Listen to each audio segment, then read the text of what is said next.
দর্শক এই বিষয়ে আরো খবর জানাতে রাঙ্গামাটি বান্দরবান থেকে আমাদের সঙ্গে যুক্ত হচ্ছেন আমাদের সহকর্মী। শুরুতেই যাব মুমুর কাছে, তিনি আছেন রাঙ্গামাটিতে। মুমু, আপনার কাছে জানতে চাচ্ছি, পাহাড় ধসের পরে এখন আপনি রাস্তাঘাটের অবস্থা কেমন দেখছেন এবং হতাহতের কোনো খবর পাওয়া গিয়েছে কিনা, প্রশাসন কি বলছে? ধন্যবাদ নাফিসা, আপনি বলছিলেন খাগড়াছড়ির মাটিরাঙ্গা সাপমারা এলাকায় পাহাড় ধস হয়েছিল। টানা 5 ঘন্টার পর যান চলাচল স্বাভাবিক আছে, কোনো প্রাণহানির ঘটনা ঘটেনি। সড়কে পাথরে মাটি পড়েছিল। সড়ক বিভাগ এবং ফায়ার সার্ভিস, পুলিশ এবং সেনাবাহিনী যৌথভাবে প্রচেষ্টা চালিয়ে রাঙ্গামাটি খাগড়াছড়ি চট্টগ্রাম খাগড়াছড়ি সাজেক সড়ক যান চলাচল স্বাভাবিক করেছে। এছাড়া রাঙ্গামাটিতে টানা বৃষ্টিপাত অব্যাহত রয়েছে। গত 24 ঘন্টায় 104.9 মিলিমিটার বৃষ্টিপাত হয়েছে রাঙ্গামাটিতে। এখনো পর্যন্ত বৃষ্টিপাত অব্যাহত রয়েছে। এছাড়া রাঙ্গামাটিতে সকাল থেকেই কিন্তু তেমন ভারী বৃষ্টি নেই, তবে প্রশাসন জোর প্রচেষ্টা চালিয়ে যাচ্ছে যাতে পাহাড় ধসে কোনো রকম প্রাণহানির ঘটনা না ঘটে। সেজন্য আশ্রয়কেন্দ্র খোলা হয়েছে, বারবার মাইকিং করে সতর্ক করা হচ্ছে। এছাড়া প্রশাসনের যে নির্বাহী ম্যাজিস্ট্রেট আছে তারাও মাঠে নেমেছে এবং স্বেচ্ছাসেবী যে সংগঠনগুলো আছে তারাও কিন্তু মাঠে নেমে মানুষকে সচেতন করেছে। বারবার সচেতন করা হচ্ছে যাতে বৃষ্টি হলে যেন আশ্রয় কেন্দ্রে চলে আসে।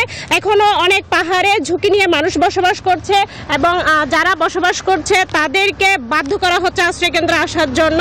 এছাড়া রাঙ্গামাটিতে জেলা প্রশাসন মোশাররফ হোসেন খান মেডিকেল টিমও গঠন করেছে যাতে এই পাহাড় ধসে এবং বৃষ্টিপাতে যাতে কোনো রকম প্রাণহানির ঘটনা না ঘটে, কোনো রকম যাতে অপ্রীতিকর ঘটনা না ঘটে সে বিষয়ে প্রশাসন কিন্তু আন্তরিকভাবে কাজ করছে।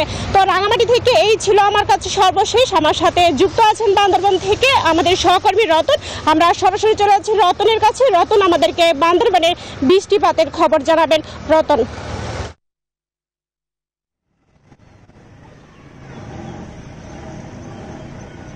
পার্বত্য জেলা বান্দরবানেও মুষলধারে বৃষ্টি শুরু হয়েছে।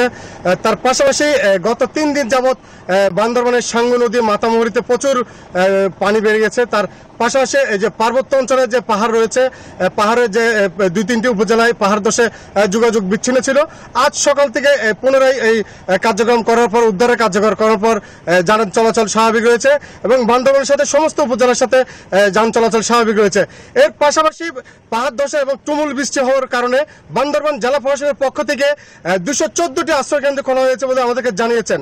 তার পাশাপাশি গতকাল থানচিতে 2 জন স্কুল ছাত্রী তারা নদী পার হওয়ার সময় নিখোঁজ রয়েছে। তো এই নিখোঁজের ব্যাপারে ফায়ার সার্ভিস এবং সমস্ত প্রশাসনের উদ্ধার কাজ চালাচ্ছে বলে আমাদেরকে জানিয়েছেন। এই ব্যাপারে আমরা জেলা প্রশাসনের সাথে কথা বলেছি। জেলা প্রশাসক জানিয়েছেন যতদিন পর্যন্ত এই মুষলধারে বৃষ্টি এবং আবহাওয়া থাকবে সব পর্যাপ্ত পরিমাণ তারা ব্যবস্থা নিয়েছেন বলে আমাদেরকে জানিয়েছেন। তা এই ছিল আমার কাছে বান্দরবান বর্ষা এবং পাহাড় দেশের সর্বশেষ। ফিরছি স্টুডিওতে। নাফিসা, আপনার কাছে।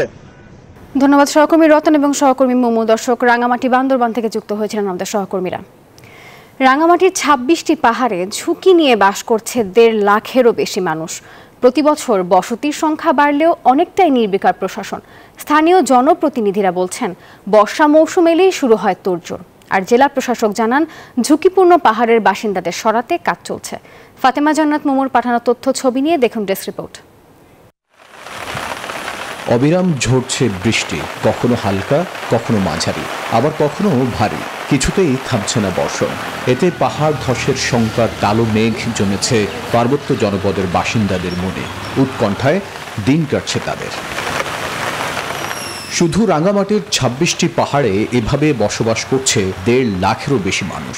অভাবের কারণে কেউ কেউ বাধ্য হয়ে বসবাস করছেন, আবার কেউ ইচ্ছে করে নিজের ভিটে মাটি ছাড়তে নারাজ। আমার তো ভয় লাগে, এই জায়গায় পাহাড় ভাঙবে, ঘর দুয়ার ভাঙবে যায়। তারা গরিব মানুষ দেখে পাহাড় এলাকায় ঘর নিচ্ছে, জায়গা কিনে নিচ্ছে, এলাকাতে আসতাম না। আমাদেরকে যদি এখান থেকে নেওয়ার ইচ্ছা থাকে তাহলে আমাদেরকে কোনো জায়গা জমিন দিয়া আমরা যাতে চলে ফিরে খাইতে পারি, ওই আশা আমাদেরকে নিয়ে যাক। আমরা তো টাকা পয়সা নেই, যা আসলে এখানে সম্বল দিচ্ছি। প্রতি বছর এসব পাহাড় ঘেঁষে বসতির সংখ্যা বাড়লেও স্থাপনা তৈরি বন্ধের উদ্যোগ ছিল না সংশ্লিষ্টদের। বর্ষা মৌসুম এলেই বাসিন্দাদের সতর্ক করেই দায় সারে স্থানীয় প্রশাসন। নির্দিষ্ট নিরাপদ আশ্রয় কেন্দ্র যেখানে আমরা ঠিক করে দিই, সেখানে যাতে প্রবল বর্ষণ সৃষ্টি হলে যাতে সেখানে অবস্থান নেই, এই প্রস্তুতিগুলো আমরা সারা বছর নিয়ে আমরা নিয়ে থাকি। তাদেরকে সচেতন করি, মাইকিং করি, লিফলেট বিলি করি। সকলে মিলেই প্রতিটি ফ্যামিলির কাছে যাচ্ছে, যে সকল মানুষ ঝুঁকিপূর্ণ অবস্থায় বসবাস করছে পাহাড়ের পাদদেশে, তাদের বাড়িতে যাচ্ছে এবং তাদেরকে বোঝাচ্ছে এবং আসার জন্য অনুরোধ করছে তারা যেন নিরাপদ স্থানে অবস্থান করে অথবা আশ্রয় কেন্দ্রে আসে। প্রাণহানি ঠেকাতে বৃষ্টিতে পাহাড় না ছাড়লে কঠোর ব্যবস্থা নেওয়ার হুঁশিয়ারি দিয়েছে প্রশাসন। Desk report, news 24।